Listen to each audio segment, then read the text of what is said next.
Welcome back, friends. I'm your host, Dorena Gilmore-Young. And I'm Sean Young, and you're listening to Season 2, Episode 10 of Walk, Run, Soar, a podcast about the intersection of faith and running. We are so excited to jump into today's episode with you. We help runners and walkers who lack purpose with their exercise routine or sometimes lack of routine and long to experience God in a more meaningful way while they walk or run. And today we are interviewing Gena Anderson. She's a nurse practitioner, Bible teacher, wellness blogger, and an author. And she's a wife and mom who loves CrossFit. So we chatted with her a little bit about the intersection of running, CrossFit, and faith. We also talked about the idea of biblical wellness and how she uses her passion for fitness and wholeness as a nurse practitioner. Friends, thanks for tuning in to our podcast. We are here to run with you, to pace you, and to inspire you with weekly devotionals, scripture, interviews, and quick coaching tips in about the time it takes you to go out for a short run or walk. So pop in your earbuds and listen in.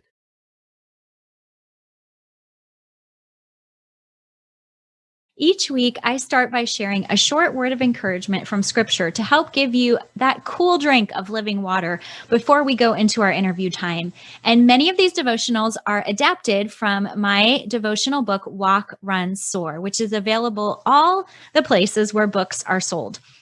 So today, we're going to talk a little bit about the idea of building spiritual muscles. A friend of mine invited me to join her for a sculpt class at our local gym. I knew I needed to work on my cross training, so I agreed to go. And she promised it would be a full body workout. And she was right. The instructor, Jen, is a powerhouse, and she expects 110% effort. She creates these unique high-intensity workouts, which include a combination of lifting weights, core exercises, lunges, squats, cardio, and even aerobic moves. Jen presses play on the music and pushes us to work vigorously. She doesn't like lots of downtime during her workouts. So Sculpt is a new habit that I started pre-pandemic, of course, on Tuesday mornings. I didn't have time in my schedule to take that class every day, but I used it as a day where I would work intentionally to max out my muscles. And without someone pushing me, I was really more apt to skip cross-training day or to just go out and run. So cross-training is important for runners and walkers because it helps us build our muscles. This gives us overall strength for running and durability, and most importantly, it protects us from injuries. So if we have a strong core, it helps us hold our running form better and improves our breathing because we are not hunching over as much. Lifting weights is also really important as we age. By our early 40s, most of us are losing muscle mass at a rate of about 5% per decade, according to an article in the New York Times. So lifting weights or resistance training can slow down or reverse that descent. It can also help with motivation, mental sharpness, raising metabolism, and increasing mobility. So without resistance, our muscles atrophy or melt away as we age. That doesn't sound fun. Proverbs 31 includes an acrostic poem which describes an ideal woman of strength and character. It's one of my favorite passages in the Bible. And these verses are used to encourage women and all of us really to pursue the highest standards of excellence to please God. It doesn't say women need to be perfect, but it draws attention to the priorities, activities, character, and blessings women enjoy. And men can also study this passage to seek a wife of excellence or to encourage these qualities in the women in their lives. Proverbs 31:17 describes a woman who is physically strong. The quote is, "She sets about her work vigorously. Her arms are strong for her task." I always think about this verse when I'm lifting weights and it feels hard. There's actually purpose in weight training. It's so that my arms will grow strong for my daily tasks and for running. In Proverbs 31:25, it says, we are reminded that strength is not just physical. We are to be women of character as well. And the poem says, "She is clothed with strength and dignity. She can laugh at the days to come." We build spiritual strength and good character when we lift God's word and rest in its truth. We need to do both in order to develop our spiritual muscles. So, friends, let's be men and women of strength who pivot away from physical and spiritual atrophy and instead strengthen ourselves for the days to come. If you don't already do this, I would highly recommend scheduling a regular time when you can do weight and core training this week. You might even attend a class online. In these pandemic times, I've been doing Peloton workouts that I can do from the comfort of my home, but it encourages me to do weightlifting and to work out some of those muscles that I might not normally work out if I was going for a run. Welcome back to Walk, Run, Soar. I'm so excited to introduce you to today's guest. Her name is Gena Anderson, and she is a Jesus lover, a writer, a nurse practitioner, and she loves to share wellness information and inspiration to the world around her. She's also the author of a book called The Well Woman, A Journey to Wellness Through Loving Jesus. And she proudly holds the title of wife, mom, and I love this. She says, the world's most average CrossFitter. So we're going to talk a little bit about CrossFit today. She loves writing, reading, traveling, and brownies. I love that brownies gets its own category. You go, girl. And she lives in Central Texas with her husband, Michael, and children, Jocelyn and Luke. So welcome, Gena, to the podcast. We would love to hear a little bit more about how you're spending your days, especially during these crazy pandemic times, and especially being in Texas. Tell us what life is like. Yeah, absolutely. And thank you for having me. I am so excited to be here. I've listened to some of you guys' podcasts and been reading the book. I'm just excited and honored to be a guest and get to share with you guys.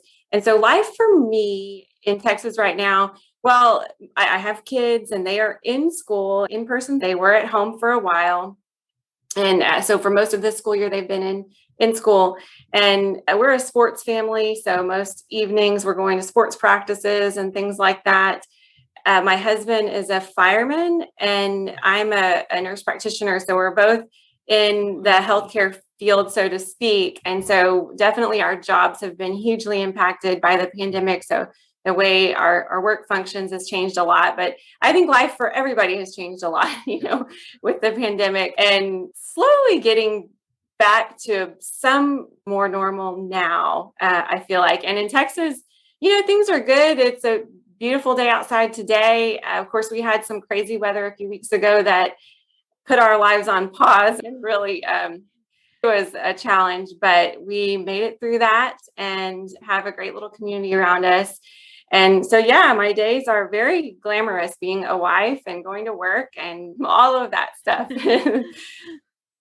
So, Gena, tell us, what types of fitness routines are you into? Okay, so I love that you asked this question. Mostly my mainstay of fitness is CrossFit. And so 3 days a week I do CrossFit. And then, of course, in addition to that, usually a couple days a week, I go for a walk. I used to run, but that got a little hard on my knees as I got older and I wanted a little more downtime to relax. And so I do a lot of walking as well, but mostly CrossFit is kind of my mainstay. Okay, well, let's talk about CrossFit a little bit. I'm excited to have you on the show because we haven't really talked about this topic. And I actually was involved in the CrossFit scene for several years. My late husband was a CrossFit coach. And so for our listeners, maybe who are not as well versed in CrossFit or know what it's about, how would you describe it to people? I know that there's some core values. And so let's kind of give people an overview and then we'll dig in a little bit deeper. I love that you ask about that because it's something I don't get to share a lot. And CrossFit actually was the first thing that I wrote about and shared with people, with actual other living human beings. I definitely made a connection when I started CrossFit about probably at least 5 or 6 years ago, maybe 7. I made a connection between fitness and faith. And there's a lot of that, I think, embedded in the CrossFit community. sometimes for people that aren't a part of it, it appears a little cult-like, but for good folks. And I did give myself the self-appointed title of the world's most average CrossFitter because I'm absolutely average at it, but I love it. I think CrossFit, as far as fitness goes, it's varied activities. You kind of never know what the workout's going to involve. Usually high intensity, involved with strength training. And so it's a great overall physical workout. But also there's a huge connection for me between the fitness aspect of CrossFit and faith. So in CrossFit, a lot of times they say you leave your ego at the door and you leave it all on the floor. Those are sayings that you hear a lot. CrossFit is nothing if not humbling. I mean, you come in and one day you may do a great job with the workout, and then the next day you're terrible. It keeps you very humble. And so for me, it's taught me a lot about humility, about the dangers of comparison. And I have definitely grown a lot in my faith through CrossFit, and every workout just sort of feels like this absolute emptying. You just kind of give it all you've got. And in doing that, for me, it's just a release of all the stress of life. And then I'm ready to go out and be filled up. Oh, that's great. I love how you make some of those connections between CrossFit and faith, and even those kind of character values and qualities that you gain. That humility is so important. One of the things that I loved about CrossFit too was just the community that is built by doing these crazy workouts. Whether it's kettlebells or burpees or muscle ups or whatever the thing that's assigned for the day, there's kind of this solidarity that happens in tackling the workouts together. And I'm just wondering for you, what has that experience been like of community in CrossFit? I think that's one of the things that keeps me coming back. And that's true for a lot of people.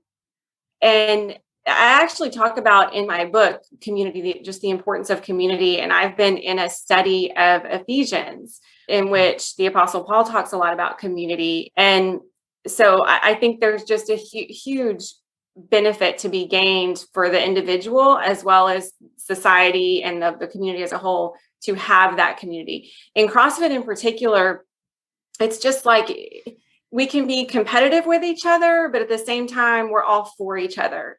Everybody's willing to help each other out. No one has to try to pretend that they're good at everything, because if you're not good at it, there's no way to fake it. But yet everyone's always willing to help you work on your weaknesses and to get better. And they want to see you succeed. Right now we're in the season of the CrossFit Open. And I did the first open workout this morning, and my gym's doing a Friday Night Lights, open tonight. And so everybody will be there. And that's just a great time to see the community come together, encourage each other. And I have never been involved in another sport, if you will, or as an adult, going to the gym, whatever it is, where there's just such a sense of camaraderie and family in that community. It's a huge part of it and what keeps me engaged and coming back in a lot of ways. So I have to ask, what's your CrossFit activity or thing that you're working toward or that you're trying to conquer? Is there any certain exercise or something that you're like, okay, I got to beat the burpees? I should probably work on my pull-ups. I have never been good at stringing pull-ups or toes to bars together. Today's workout was wall walks, so I was humbled in finding out how weak I am in that.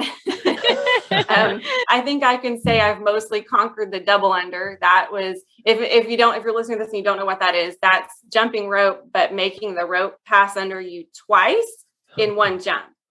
And so it took me a good 3 years to be able to do that. and so I have finally been able to, I don't know if I'd say master, but I'm at least average at that. Average for the average CrossFitter. Exactly. That's awesome. I think getting the pull-ups together would be a next goal. Awesome. You mentioned you do a bit of walking, and we understand that when you walk, you like to listen to God. Can you tell us what that looks like and how people could get started doing it? So if CrossFit is more of a release and an outpouring, just giving everything you've got, when I walk, it's more of a filling up. It's a time where I just feel so connected to the Lord. And I think in my faith journey, one of my weaknesses is I'm always thinking, and I'm doing way too much talking to the Lord and not enough listening. For me, when my body is in motion, when I'm walking, then I can quiet my mind and I can just listen to him. That's part of the reason why I don't necessarily feel pressured to run anymore. I used to run, but I don't necessarily feel pressured to run. I think I get enough exercise as far as intense exercise through the CrossFit. And it's just a time for me to get some movement in, but just kind of be quiet. And even though I'm in movement, it feels like I'm being still and being with the Lord.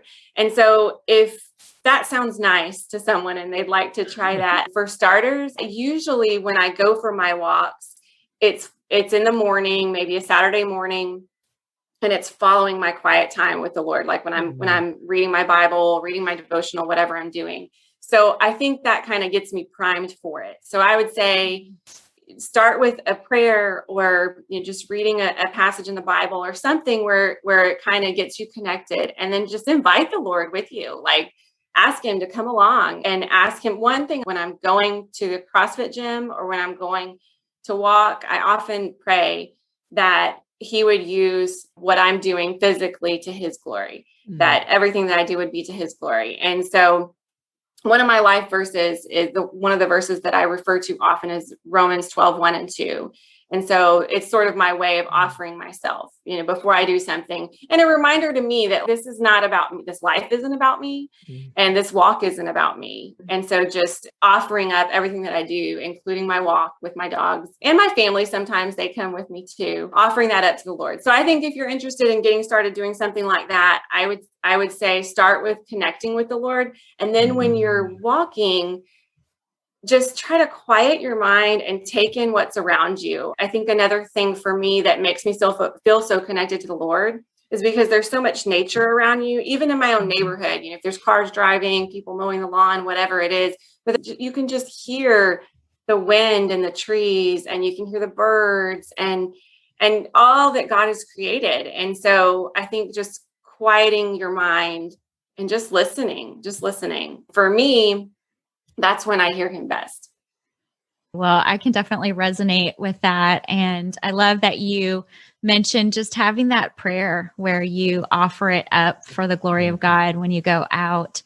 Now, we mentioned at the top that you are also an author. And so I would love to give you a chance to share a little bit more about your book, The Well Woman.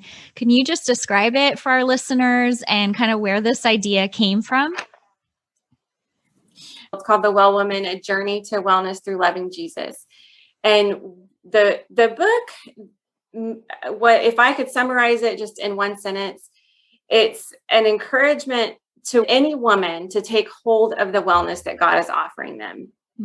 I started actually writing it years ago. When I started, I've always been interested in fitness and health, and I've been a nurse for a very long time. I also found myself a number of years ago starting to lead Bible study. And so just seeing women that needed to be well in every way, needed healthier habits, needed encouragement to free them from things that bind them up, free them from sin and pain and hurt, and needed to know the truth and needed to know the love of the Lord in order to be well. And so I started kind of writing it a number of years ago. And then when I started pursuing becoming a nurse practitioner, the annual wellness for a woman, like your annual wellness visit, your annual physical, is called a Well Woman. And in reality, there's no way I can address everything that is wellness, when someone comes in for a 20-minute appointment. Right. I just wanted to be able to give women a gift of, this is everything I know so far in this life of how to be well. This is what the Lord has shared with me. And so it's kind of takes the reader I share a lot about my journey as far as finding the Lord and knowing the love of the Lord, and how that became my motivation to pursue things that help me to be healthy and well and able to live a life that he created for me. It takes the reader through how to walk that out in their life, and how to find that freedom in forgiveness and healing that the Lord offers, how to walk in purpose, and goes through spiritual, mental, physical wellness. There's a lot of practical things in there, and just kind of wraps it up with how do you just find your next step to becoming well. So you talk a lot about wellness. So what does true wellness mean to you? Yes, that's the question of the day, isn't it? Because I think everybody defines that a little bit differently. Yeah. And so I think you could define it a lot of ways. For me, the definition that I like to use is living well the life that God has given us by taking what we've got and allowing God to use it to our benefit and to his glory.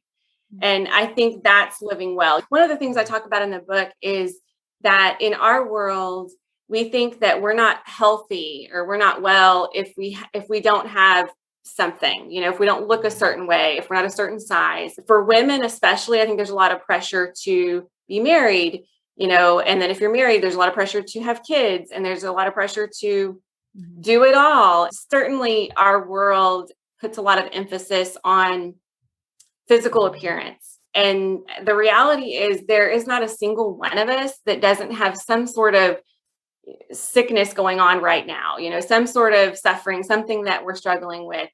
And until we get to the other side, until we make it to heaven, we're not going to be completely 100%, healthy and free from any of that stuff. I think that what's important to know is that where you are today, what you have today, and whatever you're dealing with today, that God wants you to live well and to be well. That's kind of what the book is encouraging women to do. Oh, I love that. Well, you mentioned being a nurse practitioner. And so I'd love to hear a little bit more about how that plays into this equation for you. How does being a nurse really influence this passion that you have for fitness and wellness? Thanks for asking that question, because that's something I don't get to talk about a lot. And it's such an important part of my life. It's actually one of the greatest privileges. I consider it one of the greatest privileges of my life, besides being a wife and a mom, is to be able to be a nurse and be a nurse practitioner now. People share some of the most intimate parts of their life with you. And I just think that that's a privilege. And it's an amazing opportunity to be able to be a part of their health and wellness journey, and to be able to impact their lives. And it has absolutely influenced my writing, what I write about, and what I prioritize and want to convey to people. And what I would say, as far as how exactly does that happen? How does it influence me? Every person that comes through the doors of my clinic has a story. The mom that brings their kid for strep throat might be walking through a divorce right now. The young lady that comes in for sexually transmitted diseases is just looking for someone to love her. The stories go on and on. Everybody has a story. I think one of my favorite parts of my job is just being able to talk to people and get to know them, not what their medical diagnoses are, but who they are. And so seeing that need for people to just be heard and for someone to care about them absolutely influences what I write about and what I emphasize. And then the other thing in my career is I've seen a lot of sickness.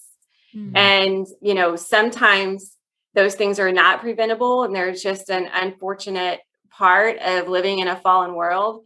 But a lot of the things that I see are preventable. And so I don't want that for me. I want to live a healthy lifestyle that, I want to eat good things, and I want to, take care of the body that God has given me, and be mentally and spiritually well and healthy and pursue healthy habits.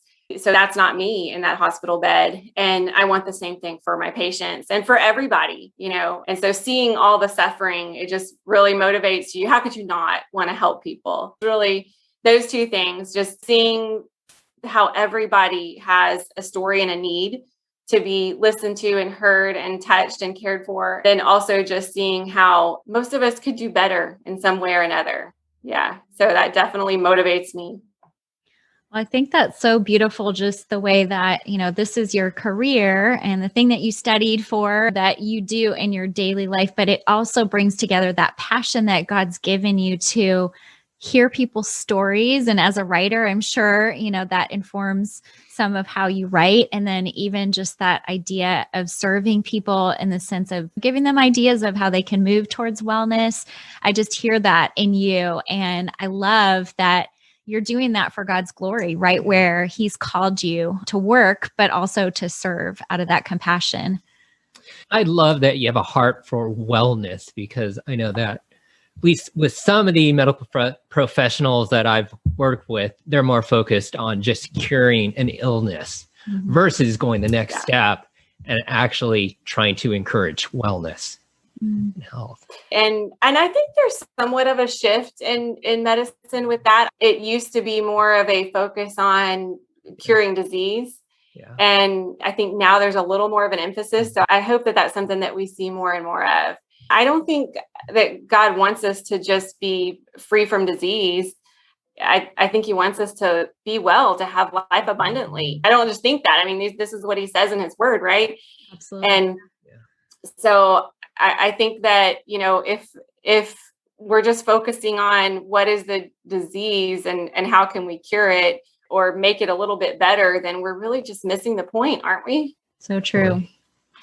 You mentioned earlier that your life verse is Romans 12, 1 and 2. Are there any other scripture or passages in the Bible which really encourage you as you CrossFit and walk? I think in addition to Romans 12, 1 and 2, the other one that I would say is Isaiah 30:15. It talks about returning and resting. I ran across that verse. It really just gave me such peace and freedom, because in general, I'm more of an introvert and a quieter person. It says, in repentance and rest is your salvation. In quietness and trust is your strength. And he was speaking to the Israelite people that were being rebellious at the time.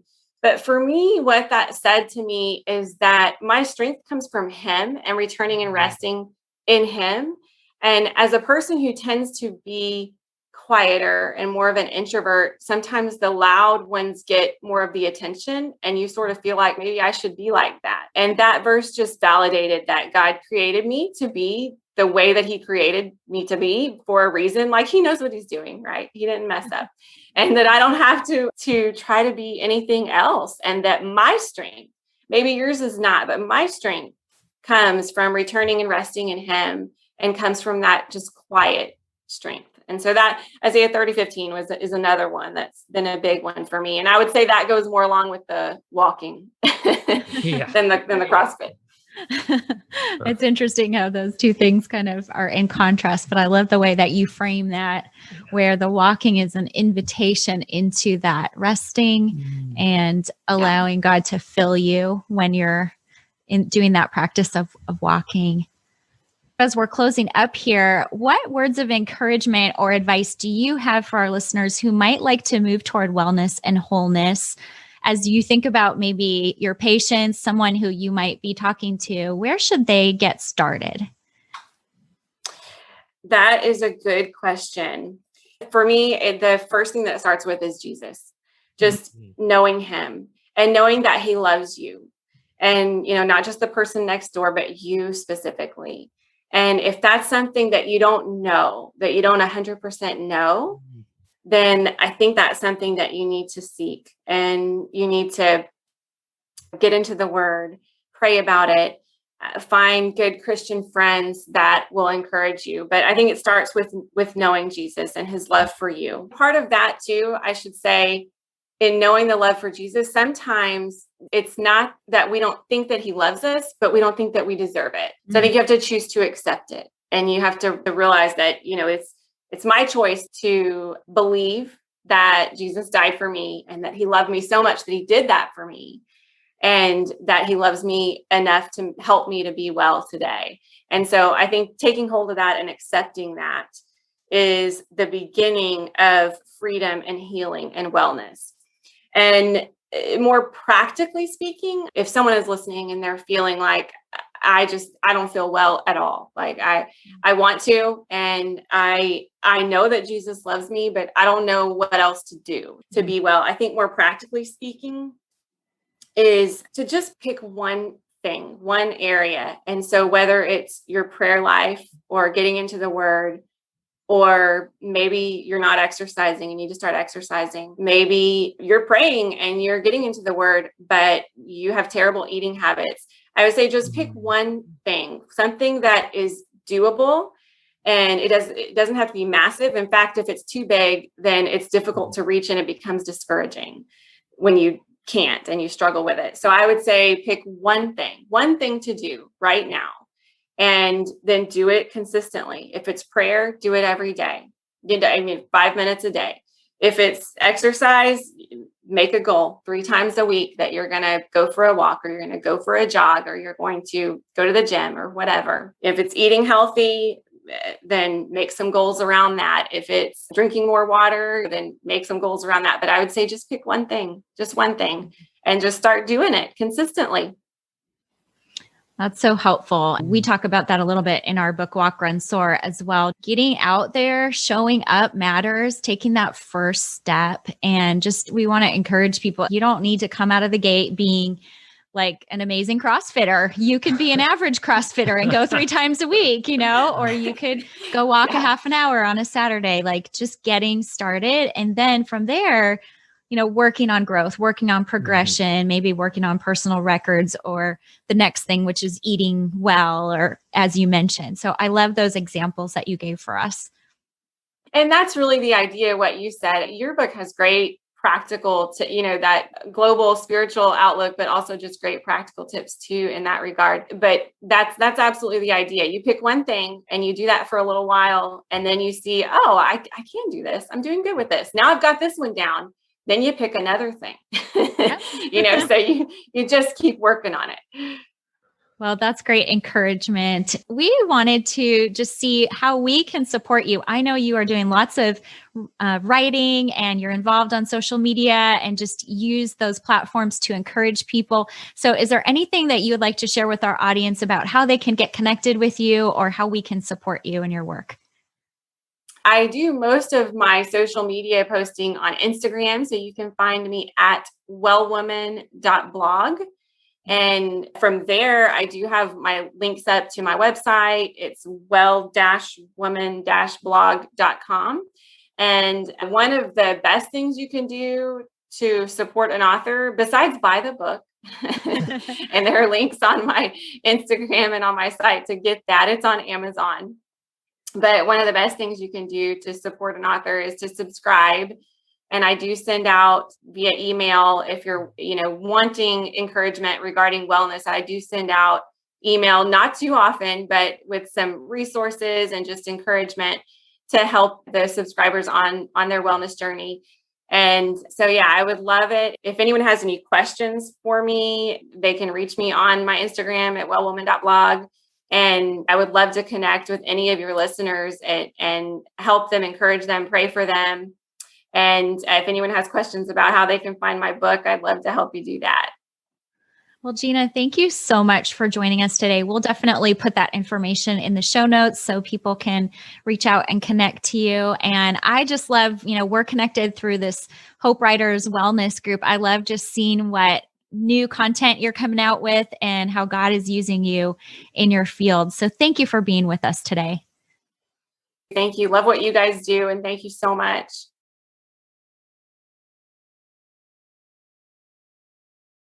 This week's coaching tip has to do with strength training. Regular strength training will improve your running posture and can help you run longer, faster, and injury-free.